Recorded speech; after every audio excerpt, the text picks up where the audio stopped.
है ना।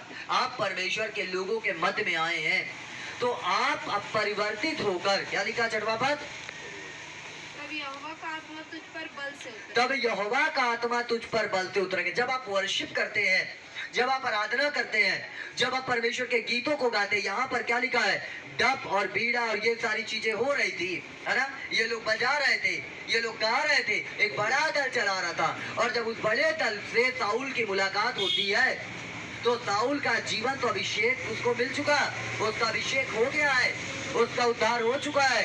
लेकिन अब उसको क्या करना था, परमेश्वर की आत्मा से भरना था। हालेलुया। परमेश्वर की सामर्थ से उसको भरना था और परमेश्वर की पावर से भरना था।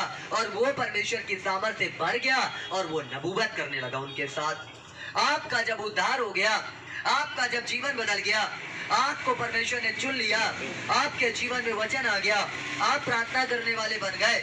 अब आपको किसी संगति में जाना है, आपको कलीसिया में जुड़ना है, आपको कलीसिया में जो परमेश्वर के लोग हैं, जो आराधना करते हैं, जो गीत गाते हैं, जो वचन प्रचार करते हैं, उनके साथ संगति करना है। और जब आप ऐसे उनके संगति में आओगे तो आप भी क्या करोगे, बढ़ोगे, आपका जीवन भी बढ़ेगा, आप भी पवित्रताई में आओगे, आप भी सच्चाई में आओगे, है ना।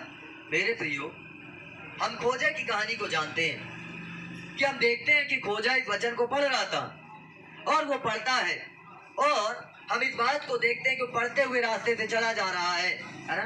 और अचानक उसको मेरे फिलिप्पुस से उसकी मुलाकात होती है ना।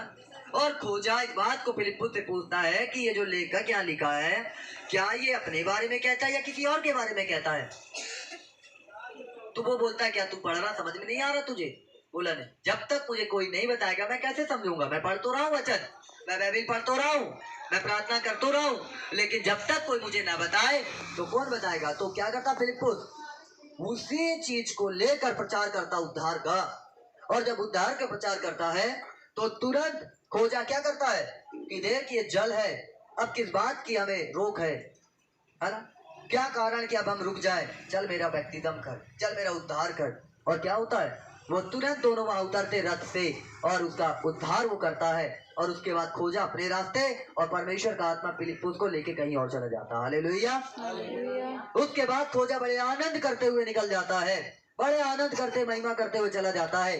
जब तक आप संगति में नहीं आएंगे, खोजा अगर संगति में नहीं आता फिलिप्पुस के, तो शायद वो जो पढ़ रहा था उसको समझ में नहीं आता, जो वो जान रहा था उसको पता नहीं चलता। हम और आप भी कई बार जब मेरे प्रियो परमेश्वर की संगति में नहीं आते हैं, जब हम प्रार्थना नहीं करते हैं, जब हम परमेश्वर के लोगों के साथ में नहीं बैठते हैं, अब बोलते हाँ मैं तो दुआ करता हूँ, मैं तो दुआ करती हूँ, मैं तो प्रार्थना करती हूँ, मैं तो प्रार्थना। आप कर तो रहे हो, आपने हेलीकॉप्टर ले तो लिया, लेकिन उसमें कितने मीटर हैं, वो कैसे उड़ेगा, पता चला उड़ाने के जगह नीचे डाउन कर दिए। हालेलुया। आपने जहाज ले लिया, खुदा ने आपको जहाज दे दिया, अब जहाज उड़ाना है और बढ़िया आप सैर करना है ना।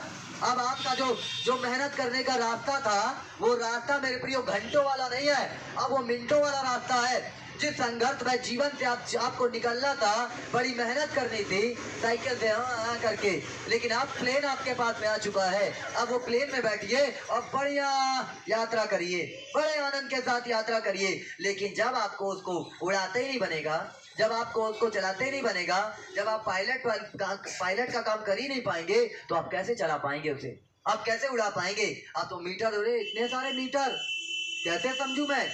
ये वचन आपके पास आ चुका है, ये बाइबल आपके पास आ चुकी है, ये जीवन आपको मिल चुका है।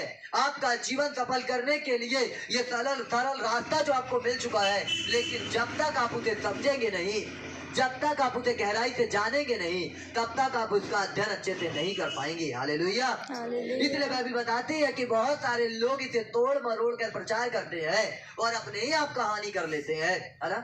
ये बाइबल क्या बताती है, ये जीवन है, ये परमेश्वर का कलाम है, ये परमेश्वर का वचन है, इसमें जीवन है, मनुष्यों को बदलने की सामर्थ है, चंगा करने की सामर्थ है, बहुत अद्भुत काम करने की सामर्थ है इस वचन के अंदर, है ना। इसके अंदर पावर है। लेकिन उस पावर को अगर आप नहीं जानेंगे, हाँ मैं तो प्रार्थना करता हूँ, मैं तो प्रार्थना करती हूँ, अरे कर तो रहे हो, लेकिन क्या निकल रहे हो। यहाँ इसका अभिषेक हुआ साउल का, और अभिषेक करने के बाद मेरे प्रियो ये जब जा रहा था, और इसको क्या बोलता है यहाँ पर कि मेरे प्रियो, या ना अगर हम पढ़ते हैं फादर, तब परमेश्वर के पहाड़ पर पहुंचेगा जब फलिस्तियों की चौकी पर है, जब तू वहां नगर में प्रवेश करे तब नबियों का एक दल ऊंचे स्थान से उतरता हुआ तुझे मिलेगा और उनके आगे सितार, डब, बांसुरी और बीड़ा होंगे और वे नबूवत करते होंगे, है ना। ये बात को यहाँ पर उनको बताया जा रहा है और वो लोग नबूवत करते होंगे। और यहाँ पे आगे जब पढ़ते हैं तब यहोवा का आत्मा तुझ पर बल से उतरेगा, है ना। जब तक आप संगति नहीं करेंगे तब तक आपके जीवन में मेरे प्रियो वो जो चाहिए आपको वो कभी नहीं मिलेगा। आप अकेले बैठिए, आप दुआ करिए, आप प्रार्थना करिए, आप वचन पढ़िए, संगति मत करिए, कलीसिया में मत आइए, फिर आप देखिए बढ़ते हैं कि नहीं बढ़ते हैं, है ना। पढ़ेंगे आप लेकिन सालों लग जाएगा। लेकिन जब आप संगति करते हैं, जब आप कलीसियाओं में आते हैं तो आप एक दूसरे के द्वारा सिखाए जाते हैं, एक दूसरे के द्वारा बढ़ाए जाते हैं। यहाँ पर इसका अभिषेक हो गया है, अब तो इनको काम करना चाहिए, लेकिन नहीं, परमेश्वर उसको और ताकत देना चाह रहे हैं, परमेश्वर उसे और बल देना चाह रहे हैं। और वो क्या करने लगा, नबूवत करने लगा साउल, है ना। मेरे प्रियो इस बात को आपको समझो कि आपको केवल बैठना नहीं है, आपको केवल रुकना नहीं है, आपको जो परमेश्वर देना चाहता है उसे आप प्राप्त करने की कोशिश करिए, है ना। केवल हाँ ठीक है, इतना ही तो पानी है, इतना ही रहने दो हमको, ठीक है, बस पैर बस हम धोते रहे, ना ना ना, है ना। पूरा हमें पवित्र आत्मा से भर जाना है ना।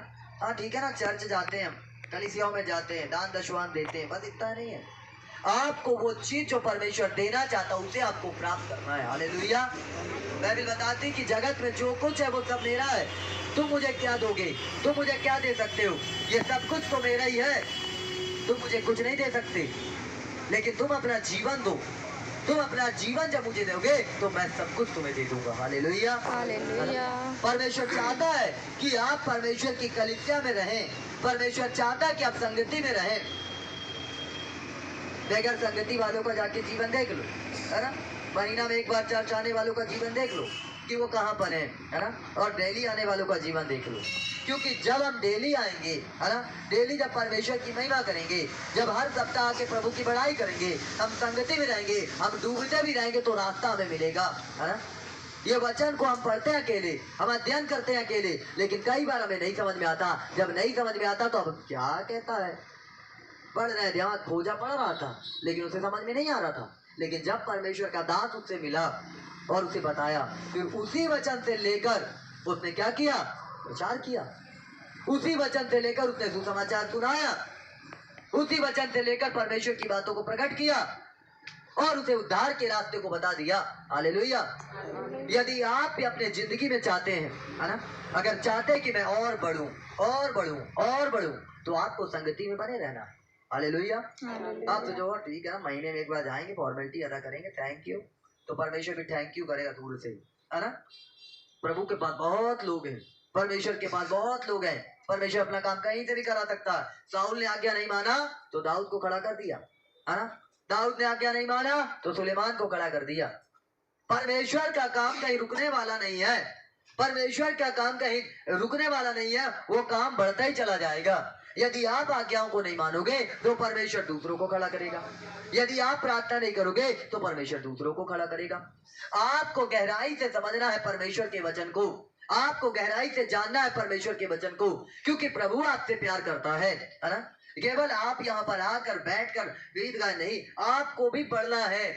आपके जीवन में मिराइकल होने चाहिए, आपके जीवन में चमत्कार होने चाहिए, आपके जीवन में आशा कर्म होना चाहिए, और आपको ये खुद बोलेंगे, है ना। कोई दूर से नहीं आएगा, है ना, कोई दूर से नहीं आके बताएगा हाँ ठीक है नहीं। आपको अपने जीवन के लिए खुद अंगीकार करना है कि मैं आशीषित हूँ, है ना, मेरा परिवार आशीषित है, मेरे बच्चे आशीषित है, मेरा घर आशीषित है, मेरा नौकरी आशीषित है ना, मेरी सेवकाई आशीषित है। जब आप खुद अपने जीवन में पॉजिटिव बोलोगे तो पॉजिटिव होगा। हालेलुया। हालेलुया। अगर आप नहीं बोलोगे तो नहीं होगा, कभी नहीं होगा, क्योंकि आपको एक्सेप्ट करना पड़ेगा। खुदावन के साथ जब चलते हो ना तो आगे दिखाई नहीं देता क्या है, लेकिन विश्वास करो कि वो चीज खुदा ने मेरे लिए रखी है। विश्वास करो, मैंने क्या कहा अभी, है ये शब्द बड़े पावरफुल होते हैं, है ना। ये जो जुबान है बड़ी पावरफुल है, अगर कुछ चीज हम बोलते हैं, है ना, तो वो चीज होता है।